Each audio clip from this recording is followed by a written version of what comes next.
Hello and welcome to this week's episode of the Flip Flop Family podcast. I'm Xylene. And I'm Emiliana. And do you know what is super exciting about this, Emiliana? Yeah.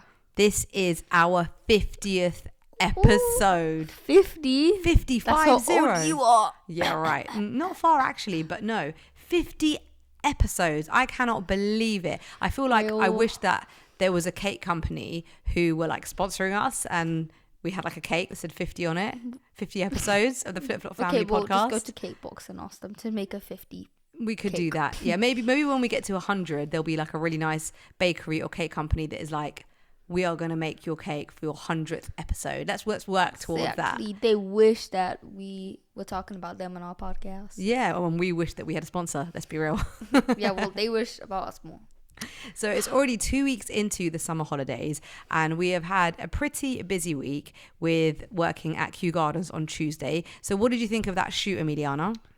Honest opinion, it was kind of boring. I still don't get why you're paying £50 per person to look at trees, but you know. Just say it how it is, girl. No, because like I get that it's cool like for old people to like look at trees and stuff. Excuse me, what do you mean old people? But like as a 13-year-old girl, I don't really want to be walking around, look at trees. I have much better things to do in my busy life. But what was Daddy saying the whole time we were looking around Kew Gardens? He was like, but Emiliana, remember, no two trees are the same. Ever the same. Like, and for Emiliana, you know, we were actually there for a shoot in the morning, and there is a really cool exhibition. If you've got young children, I would recommend it. It's called the Oak Law Exhibition. Check out Kew Gardens at the moment. I would say it was really good.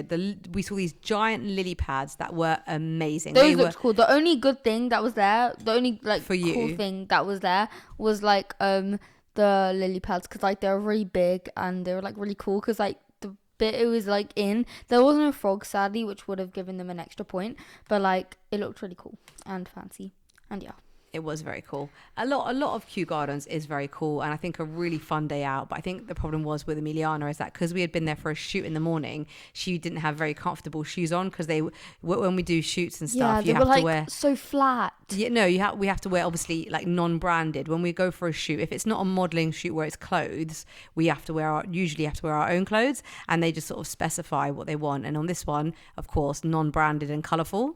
Yeah, which was kind of sad. Well, actually, I don't even wear that colourful clothes anyways. No, you don't. But we generally wear the same shoes for our shoots. We've basically got like these non-branded, plain white Converse lookalikes that have no brands on them, but they're not the most comfortable. And we kind of forgot to bring a second pair of shoes. So Emiliana was complaining the whole time, saying that because then means like went into the sand pit. I may be 13, but yes, I went in the sand pit. You looked like you were having fun on that bit. Yeah, only that bit, and the only 3 bits I liked about it. No, only 4 bits I liked about it. See, you enjoyed it now. None of them include trees, babes. What about the what was it called? The treetops. Do you enjoy going around the treetops, walking up all those stairs and down all those stairs?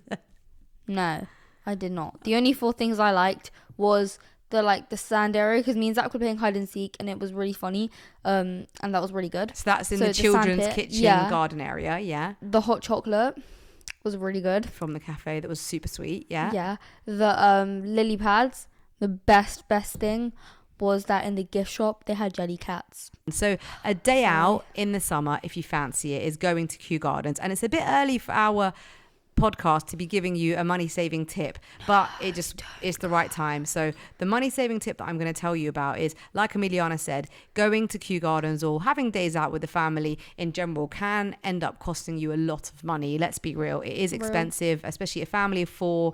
You know, and if you're doing a few days out each week over the holidays, it can really rack up. So when we were leaving Kew Gardens, we noticed that if you come in at 4 p.m. Oh yeah, I think it was 4 p.m. It was 4 p.m. It only costs £11 for adults to go into Kew Gardens, and I think it was £8 for children. Yeah. So it was 4. It's only that. Sorry, it's only that because at 5, then all the exhibitions like no, closed. the greenhouses closed. The greenhouses. Yeah. So then you can stay there for the rest of the day, but like at 4, that's when you want to go in for like the last hour of seeing all the greenhouses. Exactly. So if you just get to the gate at 4 o'clock, pay and go in, you have 1 hour to do the 2 big greenhouses that have the kind of regular plants and the tropical plants. But the rest of Kew Gardens closes at 7. So, in the summer, it's bright till late. I think it's a really good day out.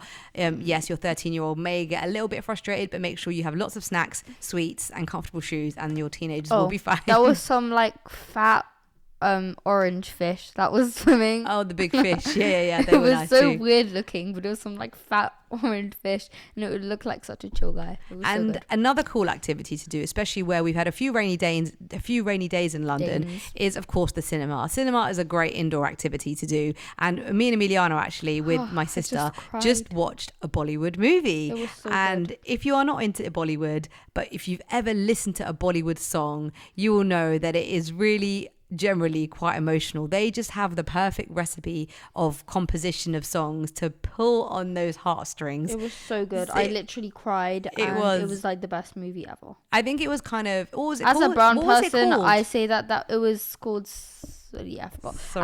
Saria? Oh my god, we literally just watched it and we don't remember what it's called. As a brown person, I would say that was one of my favorite movies ever, but as a non-brown person, you would say differently.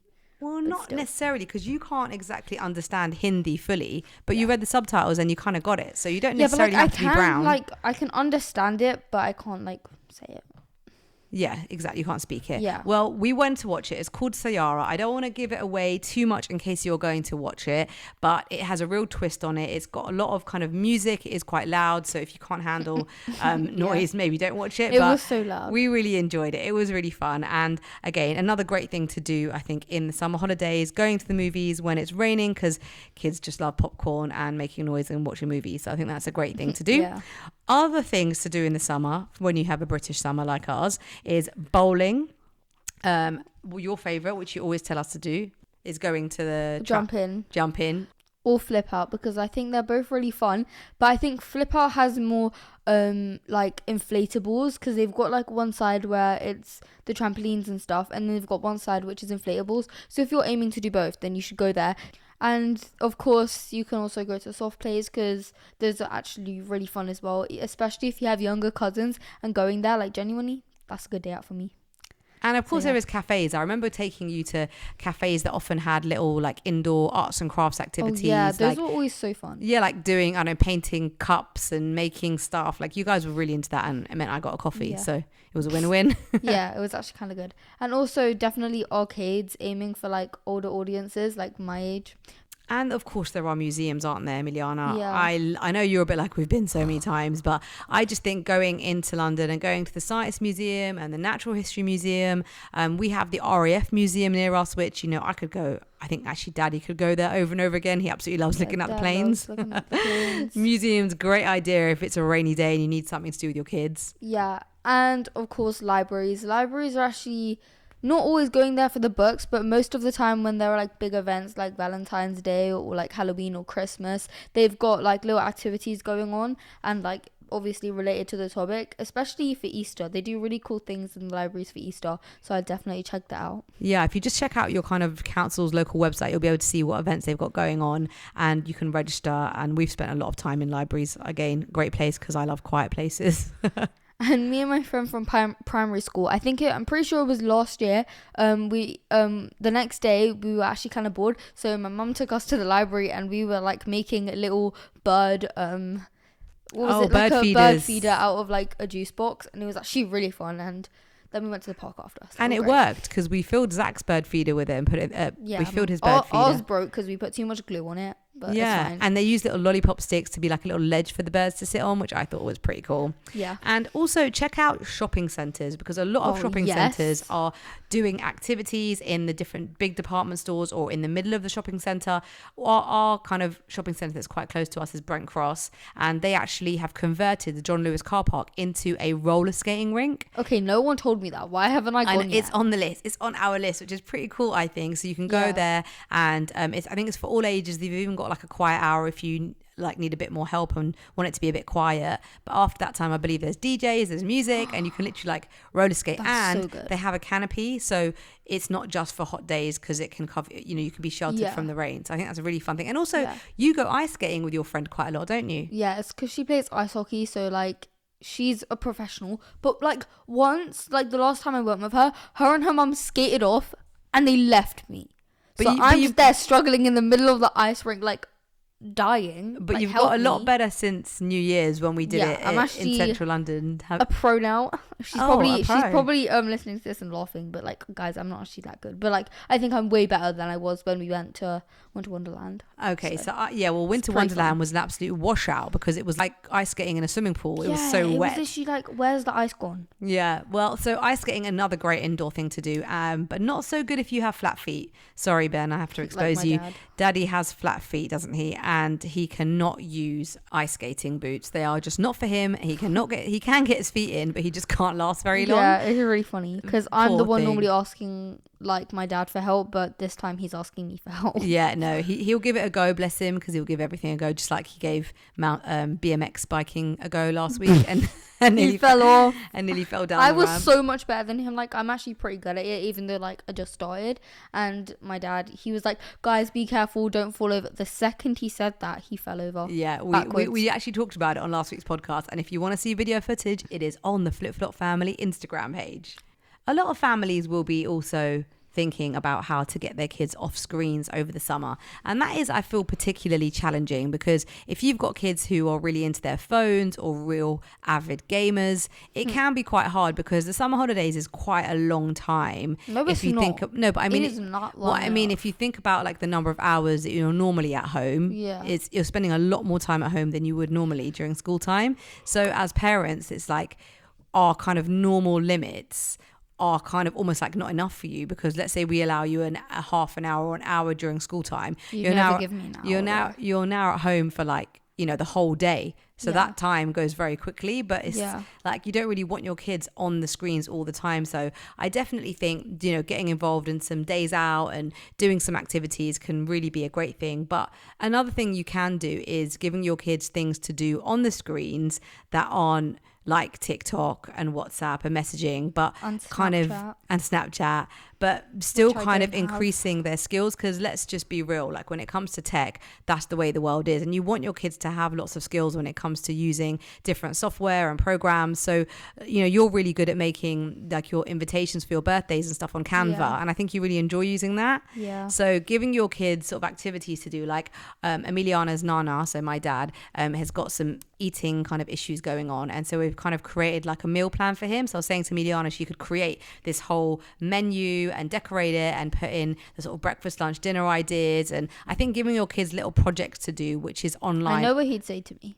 What would he say? He'd say, "Why is there so much color?" Why is so much color? But it'd be fun for you because I know you like using that app. So with regards to using WhatsApp, it's a little bit of a sore subject in our house at the moment because Emiliana has been banned from WhatsApp for 4 weeks. Has it been 4 weeks Yes, already? I don't think it's bet been. half of my friends have messaged me, "Are you dead?" Well, you're not able to reply, so I hope they don't think that. But I don't think it's been 4 weeks, but it has been a number of weeks. Definitely 3 weeks. Yes, and you know the problem is that we have an issue with WhatsApp group chats. We find that when there are group chats and way too many children on one group, then things can go wrong. It's this you know? one time, the one incident, bruh. Well, yeah, I mean, the thing is that you're 13 and you're young, and this is all part of growing up and learning what to do, what not to do, how to speak, how to kind of conduct yourself. And learning is totally fine. But I think the problem is that where issues would happen with children in the playground and left in the playground, they're no longer left there now because it can come into your home, because you can use WhatsApp, you can use gaming, you can contact people even when they're not at school or in whichever environment where you know these people. And I've actually got some friends, parents whose kids have recently suffered from bullying, and it's a really difficult thing for a parent to go through, and it can give you a lot of anxiety as a parent when your child is going through something like that. And similarly, of course, for the child experiencing it, it's absolutely awful. And you've recently had a kind of incident, haven't you, Emiliana, Yeah. where you felt a bit victimized, and kind of how did that make you feel? It definitely felt like a bit like out of order, because sometimes they take it too far. You might think that there's something like wrong with you, but like you should definitely be open to your parents about it, because then like if it does get too out of hand, then they can sort it out. I get what my parents are trying to say about the WhatsApp group chat, because sometimes like you can have like a lot of banter between like your friends and stuff, and then sometimes it can be like taken a bit too far because there's so many people on there. Like, yeah, the messages, and like how many then- messages you get in like 30 minutes if you guys are having a chat? Yeah, probably 244. Yeah, so many. Yeah. But like some people on that group chat may not understand the joke that you're talking about, and then they might feel a bit left out as well, which I get that and stuff. Yeah, I think the problem is as well, there is a lot of people feeling left out. I think in our day and age, when we were younger and we'd have things and we'd go out and do stuff, if you did something, let's say with just one friend out of your, let's say 6 friends in your friendship group, no one would ever know about it, because you would just do your thing or go to their house, they'd come to your house. But now, because you guys have WhatsApp and you put stories up, and you know, there's Instagram and there's TikTok and there's all the ways that you guys converse and share what you're doing all the time. Not just you, even us as adults, we're constantly sharing. Everybody knows what you're doing all the time. Yeah. So I think there's a lot of that case of like feeling left out, I think is a very common theme. You know, where people know, oh, but that person didn't invite me, or they went away together and they didn't invite me, or oh, they've gone there and oh, why wasn't I invited? I think there's a lot of that. Would you agree? I think there is a lot of that, but like I guess in a way it is good to have like a sort of detox, because you don't want to get caught up in all that stuff and then face reality, and then you're like, oh. Yeah, don't you think it's been quite nice, like not to actually have to worry about responding to people? Like you do this to me all the time. You'll look at my WhatsApp and you're like, Mom, oh my God, my mom leaves so many people unread. I actually feel sorry for you. Mom, really how do you leave this person unread? But we don't look at it like that. Unread, you leave them unread. Oh, like is that what you're saying? Like you've read the message. Oh, is that what you're saying? You leave them unread? Yeah, like they know that you've read the message and you haven't said anything. I didn't even know what you were saying half the time. So basically, Emiliana, as adults, most of us try to live life. So we're not like attached to our phones all the time. And so sometimes you'll see a message, read it, or like be aware that it's there, but you don't have time in that moment to respond. Yeah, like then you respond later, and that's okay as adults. Yeah, and you said, are you sure? I think it's okay as children too. You guys just need to learn that. Yeah, but then they're like, oh, you left me on red. Oh, this, oh, that. Be quiet. I'm leaving you on red because I have a life. That's okay. Oh, that's what your friends do. They, oh, you leave me on red. They say that. Yeah. Oh my gosh. Yeah. Okay, children, if you're listening, it's okay to read a message and not respond right away. It's okay for me to leave you on red, but you cannot leave me on red. No, Minnie. It's 2 ways. And it's only if it's a life or death situation, or you need an answer straight away because you're about to like book a ticket or something like that. But other than that, it's okay to leave then people I'd spam call my friends on red. That's what it is, right? Yes. On red. And the other thing that really concerns me about children and using text and WhatsApp is that as adults, sometimes we might read a message and not really understand the tone in which that message was sent.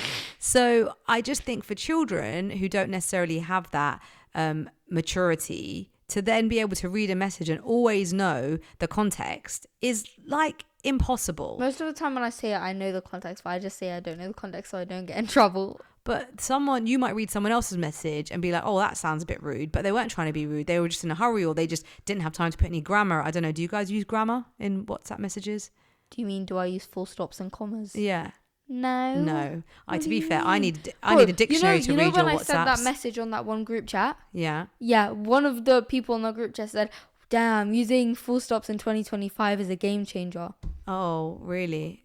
Okay. Well, I mean, I think it's very important to use grammar when you WhatsApp. I think and not. Text. Like, obviously to my aunties and uncles, but not to my friends. I'm not gonna like sit there for hours adding commas, like exclamation marks. I don't think grammar hyphens. No, I use exclamation marks and question marks, but I don't use full stops and commas and hyphens and whatever. Well, if you are a parent or you are a child out there who has felt a bit isolated or felt like you've been bullied, I just think it's really important to speak to people, be open, communicate if you can on the phone or at least face to face, and not try and resolve things again over text and WhatsApp, because especially on a group chat, because it can be misconstrued.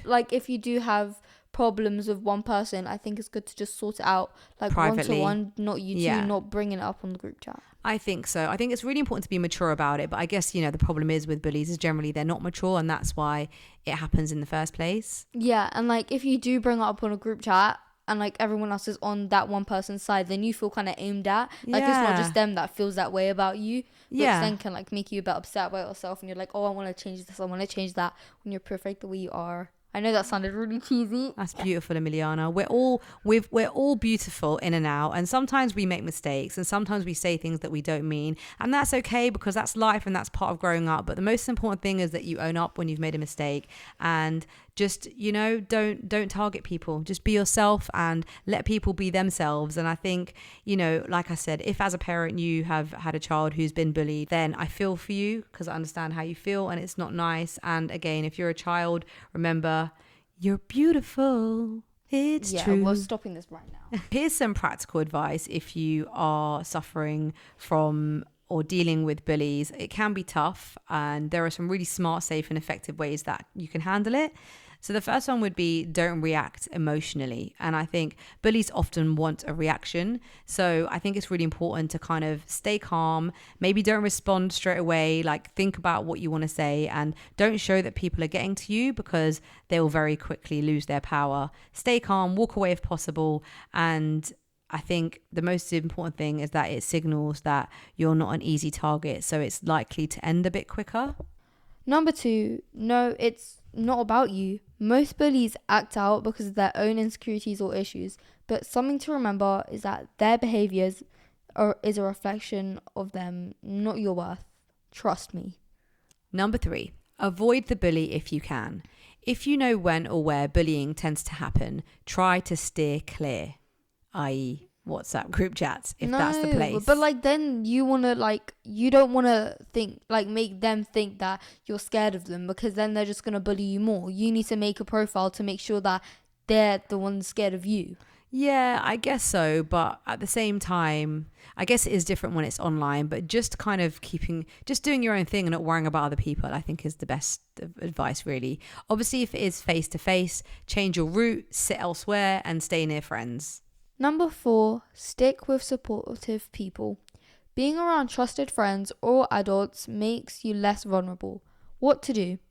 Spend time with people who make you feel safe and respected, because you don't want to hang out with people that make you feel like you're not worth it. It's better to hang out with people that actually respect you and are kind to you and let you express yourself for who you actually are, instead of hanging out with people that make you be like them, for example. Number 5, speak up firmly and briefly. If you feel safe, assert yourself with confidence. Examples: I don't like that. Stop. Leave me alone. And then walk away. Number 6, document what happens. Keep a record of incidents, dates, times, places, or what was said or done. Why?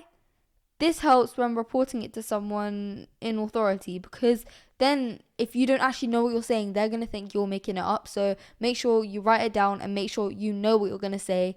Number 7, tell a trusted adult. Teachers, counselors, parents, whoever you trust. Speaking up is not tattling. It's protecting yourself. You could say, this is happening to me and I need help stopping it. And there's definitely no shame in asking for help. Always remember that. Whether you're the parent or whether you're the child, it's really important to have someone to confide in. So, what to do if it's online bullying? Here are 4 things you can do. Number 1, block person. That means that they can't actually get to you. Number 2, don't respond, because that will make them think that they're the problem. Number 3, take screenshots. Of course, you're going to want that proof. Number 4, report it to the platform and an adult. And lastly, it's important to know when it's serious. If you feel unsafe or threatened, make sure that you get help immediately. Report it to a teacher, the headmaster, HR department, or even the police if needed. Especially if it's racial or more serious, like you do feel like your life is threatened, it's very important to get help straight away. Bullying, unfortunately, does happen even now in schools, in the workplace, amongst groups of friends, and particularly in the age of tech, I think that it's not safe, even in your own homes, if your kids have access. So we do talk about tech a lot on this podcast because we have children who do game and do have phones. So just make sure that you are on top of it. I would say as a parent that your child should know that their phone isn't theirs, that it is like an open book, and that you are allowed to go in and just have a little spot check and look at their WhatsApps whenever you want, because that way you can just make sure that there isn't anything dodgy going on. Maybe your child is scared to talk about it if they are going through something. So just having a real sort of transparent relationship with your child when it comes to tech, I think can perhaps save some major issues down the line. Lastly, if you feel like the situation can't be resolved just by advising your child, never be afraid to go directly to the school or to contact the child's parent and have that open discussion to try and resolve things. It's better to nip things in the bud than to let them fester. And continue to check in on your child. Children can be very resilient and also very good at hiding things. So just make sure that they're okay and let them de-stress, whether it's listening to music or talking to a friend on the phone. Just maybe give them a little buffer, be a bit kinder and let them just have that space. Now for our songs of the week. Emiliana, what's yours going to be? Mine is definitely Gen Z Love by Central C. Amazing. And mine is Egyptian, Hold Ya. And it's like kind of Afro beats. I absolutely love it. It reminds me of going to carnival. Remember, you can check out all our songs on the Flip Flop Family podcast Song of the Week, which you can find on Spotify and Apple Music. There is a playlist and it has all the tunes that we mention on this podcast on there. Remember, our savvy tip is all about getting cheap tickets for Kew Gardens. You can actually book them online, and as long as you go at 4:00, you can get in for £11 as an adult and actually £6 as a child if you book it online. But remember that the glass houses and the galleries do close at 5 p.m, so you only have an hour for those, and then you have a couple more hours to see the rest of Kew Gardens. I hope you've enjoyed today's podcast where we've given you loads of tips of things you can do in the rain. And also talked about bullying, which again is a very, very important topic. And we hope that we've given you a bit of food for thought and a basis for you to be able to explore further with your children and talk about these really important matters. I'm Xylene. I'm Emiliana. It's been wonderful to have you. And remember that we release episodes every single week. And yes, today was our 50th episode. Bye for now. Bye.